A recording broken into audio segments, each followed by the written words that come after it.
Isaías 53, amém? Isaías 53, vamos ficar de pé, vamos ver essa palavra. Aproveita, se você ainda não deu a paz de ser do seu irmão, vê se ele está sem Bíblia. Aproveita e compartilha a palavra que é viva, amém? Bem que agora a gente tem a TV aqui que é bênção. Então, se você ainda não deu a paz do Senhor para o seu irmão que está ao seu lado, dá a paz do Senhor. Glória a Deus. Vamos ler comigo. Isaías capítulo 53, a partir do versículo 1, amém? Isaías 53, 1. Glória a Deus. Quem tem acreditado em nosso relato? E quem é o braço do Senhor revelado?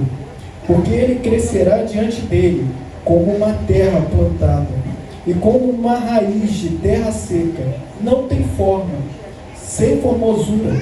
E quando nós viermos a vê-lo, não haverá beleza para que nós devemos desejá-lo. Ele é desprezado e rejeitado dentre os homens, um homem de dores e familiarizado com a tristeza. E nós escondemos dele nossas faces igualmente. Ele foi desprezado e nós o tivemos por nada. Certamente ele suportou nossas dores e carregou nossas tristezas. Contudo, nós o consideramos atingido, ferido de Deus e afligido. Porém, ele foi ferido por nossas transgressões, ele foi esmagado por nossas iniquidades. O castigo da nossa paz estava sobre ele, e pelos açoites que o feriram, nós somos curados. Todos nós, como ovelhas, temos nos desviado. Nós temos nos afastado, cada um para o seu próprio caminho.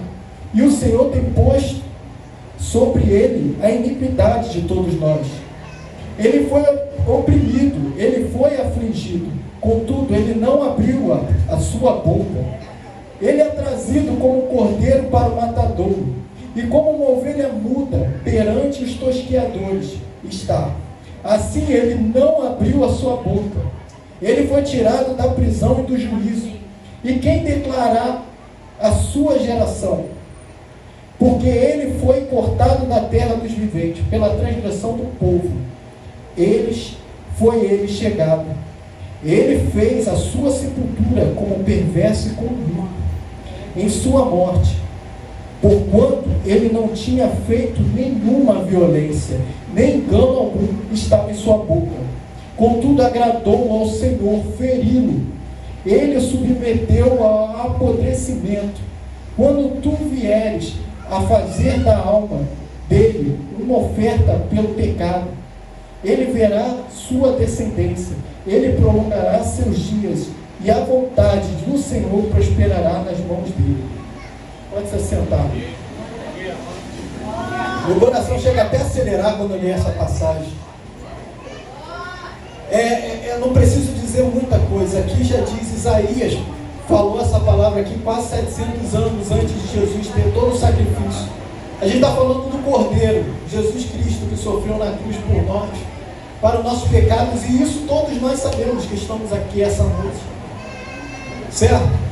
Só que é mais tocante saber que ele passou por todo o sacrifício, sendo que ele não fez nada. Como o cordeiro mudo, ele foi ao matadouro por nós que estamos essa noite, nós pecadores.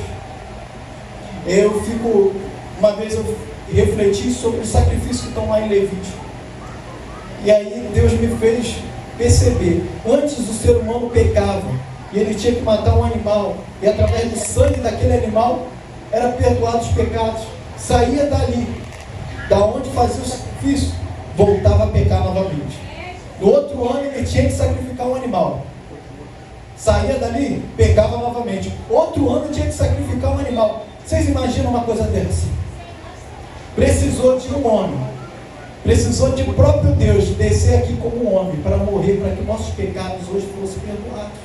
A gente não precisava fazer sacrifício algum, através do sacrifício maior dele de cruz. E digo a você, se alguém falar, você precisa fazer um sacrifício para a tua vitória chegar, pode repreender. Sacrifício maior foi feito na cruz. Nada vai conseguir se igualar ao sacrifício de cruz. Nada. Nem um voto em dinheiro, nem nada que você der vai conseguir se comparar ao sacrifício que Jesus fez na cruz por você.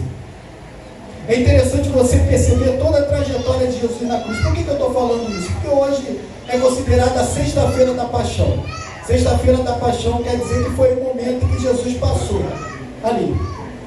E Jesus primeiro, a primeira sentença dele foi ele ser torturado. Ou seja, o nosso Cristo sofreu açoites. Dizem que cada chicote que ia, batia nas costas dele e voltava com um pedaço de pele dele. Ele sofreu por nós muito. Depois que estava todo ensanguentado, depois de ter sofrido tanto, colocaram uma coroa de espinho na cabeça dele para debochar dele. Depois de tudo isso, chegaram até as pessoas que estavam lá e perguntaram: olha só, o mestre de vocês já sofreu bastante, vamos soltar ele? E eles preferiram soltar um bandido chamado Barrabás do que soltar Jesus, que não fez nada. E Jesus teve que passar pelo sacrifício da cruz. Agora imagine só, você com a tua pele toda rasgada, carregar uma cruz mais pesada do que você, por um caminho muito longo, você ter sede, quando você pedir água te darem vinagre para beber, e chegar uma hora que você cair dali, e toda hora tem que levantar e carregar aquela cruz pesada, só que levando em consideração que você está todo machucado, que não tem uma parte do teu corpo que não tenha machucado, porque se na cabeça de Jesus ele não sofreu açoite, colocaram uma coroa de espinho na cabeça dele, e aí ele tem que carregar aquela cruz.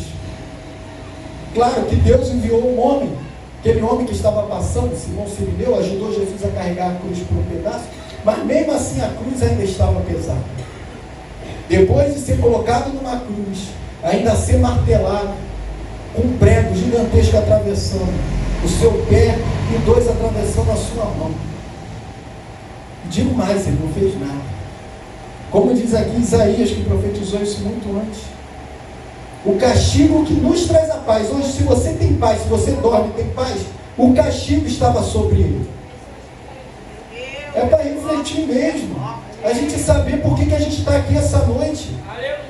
Vamos parar de ser crentes que só busca as coisas. Eu venho para a igreja porque eu quero receber. Não, você vem para a igreja doar. Ele fez algo muito maior por nós. Poxa, tem gente que ainda fala que o melhor está por vir. O melhor já veio, é Cristo. Ele veio e morreu por nós. O problema é que a gente acha: eu vou para a igreja hoje para receber. Estou precisando de uma causa na justiça. Hoje eu vou para a igreja para receber. Venho para doar. Venha para sacrificar um pouquinho comparado ao sacrifício maior que ele fez por você. Eu sei que é difícil dar glória, mas não existe sacrifício que vai comparar o que ele fez por você. Não é o tanto que você doa para a igreja, não é você chegar com a chave do teu carro e der para a pastora, não vai se comparar ao sacrifício de cruz que ele fez por você. O problema é que a gente está vivendo um evangelho muito engessado. Se você for na igreja e pregar sobre isso, vai ser raro em algumas igrejas por aí. Ninguém quer falar de um Jesus sofredor. A pessoa quer falar de um Jesus que venceu na cruz. Ele venceu na cruz, mas ele teve que sofrer. Quer falar como se tudo fosse fácil. E não foi fácil para ele. Ele vai vir em glória. Ele vai vir em glória. Mas primeiro ele teve que sofrer aqui entre nós. Ele teve que passar humilhação. Se o teu Jesus passou humilhação, qual é a humilhação hoje que você está passando que se compara à humilhação dele? Quando a gente começa a perceber isso, o meu Jesus sofreu. O meu Jesus foi maltratado. O meu Jesus foi injustiçado. Ele foi humilhado. Qual é a minha prova comparada dele? E por que, se ele passou isso tudo, eu não posso passar um pouco do que ele já passou? O que é a minha prova perante a prova que Jesus passou? Qual é o meu problema comparado ao problema que ele passou? Vocês imaginam quando ele estava no monte orando, e quando ele mais precisava, que até os discípulos estavam dormindo, e ele lá clamava, e o seu suor saía em sangue. Vocês imaginam o tamanho de sofrimento que o teu Pai, que o teu Senhor hoje que você veio buscar, passou por você? É um momento de reflexão mesmo, é para refletir. Todos nós sabemos a trajetória dele na cruz, sabemos o quanto foi doloroso, mas pelo menos uma vez por ano a gente tem que refletir sobre, né? Ele sofreu O castigo dele nos traz a paz hoje. Foi através dele que hoje a gente pode ter vida eterna. Através desse sacrifício, hoje nossos pecados estão perdoados. Ninguém pode te apontar um dedo. Foi através dele. Glória a Deus. Mas o nosso Senhor passou por tudo isso, mas ele ressuscitou. Ele ressuscitou. Hoje você pode chegar lá em Israel e lá no túmulo dele você vai encontrar um túmulo vazio. Ele não está mais lá. Glória a Deus. E ele vai vir em glória. Glória a Deus. Aquelas pessoas antes esperavam que o Messias ia chegar em glória. Que ele ia chegar num cavalo bonito, que ele ia chegar com vestes bonitas, que ele ia ser o rei. Mas não, ele passou por sofrimento. Aquelas pessoas não deram crédito a Jesus porque Jesus era simples e humilde. Mas ele vai vir. E quando ele vier, ele vai vir diferente. Ele vai vir transformado. Ele vai vir o Cristo ressurreto. Em nome de Jesus, eu creio que essa igreja pode ver ele. Essa igreja pode ser a geração do arrebatamento. Eu aguardo ansiosamente para ver meu Cristo. Eu agradeço a minha oportunidade.